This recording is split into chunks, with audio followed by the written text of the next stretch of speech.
ಮಗನೇ, ಯಾವಾಗಲೂ ನನ್ನ ಹತ್ತಿರ ಬಂದು ಅಮ್ಮ ಊಟ ಕೊಡು ಆಟ ಆಡ್ಲಿಕ್ಕಿದೆ ಅಂತ ಹೊರಗಡೆ ಹೋಗ್ತಾ ಇದೆಯಲ್ಲ, ಎಲ್ಲಿಗೆ ಹೋಗ್ತಾ ಇದ್ದಿ ಮಗನೇ? ಯಾರನ್ನು ಭೇಟಿ ಮಾಡ್ತಾ ಇದ್ದಿ? ಏನೆಲ್ಲ ಸಾಧನೆ ಮಾಡಿದ್ದಿ? ಎಲ್ಲವನ್ನು ನನ್ನಲ್ಲಿ ಒಮ್ಮೆ ವಿವರಿಸಿ ಹೇಳ್ತೀಯಾ? ಹೇಳ್ತೇನೆ ಅಮ್ಮ, ಇದಕ್ಕೆ ಕರೆಸಿದ್ದು ಹೇಳ್ತೇನೆ. ನೀವು ಕಲಿಸಿದಂತ ಪಾಠ ಆಟ ಎಲ್ಲವೂ ಚೆನ್ನಾಗಿ ನಡೀತಾ ಇತ್ತಮ್ಮ. ಆದರೆ ಒಂದೇ ಒಂದು ಸಮಸ್ಯೆ. ಏನು ಅದು? ಹಸಿವು ತಾಳಲಾರದಮ್ಮ, ತಾಳಲಾರೆ. ಅದಕ್ಕಾಗಿ ಮನೆಯಿಂದ ಹೊರಗೆ ಬಂದೆ. ಇತ್ತೀಚೆಗೆ ಸ್ವಲ್ಪ ಮನೆಯಿಂದ ಹೊರಗೆ ತಿಂದ ಅಭ್ಯಾಸ ಮಾಡಿದ್ದೆ, ಸ್ವಲ್ಪ ಜಾಸ್ತಿ ಅಮ್ಮ. ಆದರೂ ಹೊರಗೆ ಬಂದವನು ಮಾಡಿದ್ದೇನೆ ಗೊತ್ತಾ? ಸಾಕು ಪ್ರಾಣಿಗಳನ್ನು, ಗೋವುಗಳನ್ನು ಕಡಿದು ಗೋ ಮಾಂಸವನ್ನು ತಿನ್ನಲು ಆರಂಭಿಸಿದೆ. ಎಂತಹ ರುಚಿ!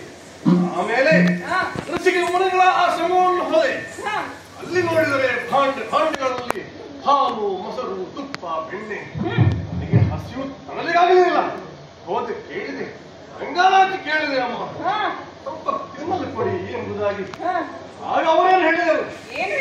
ನಿಮಗಿರುವಲ್ಲ, ನನ್ನ ಕಣ್ಣಲ್ಲೇ ಅವನ್ನೆಲ್ಲ ಬೆಂಕಿಗೆ ಹಾಕಿ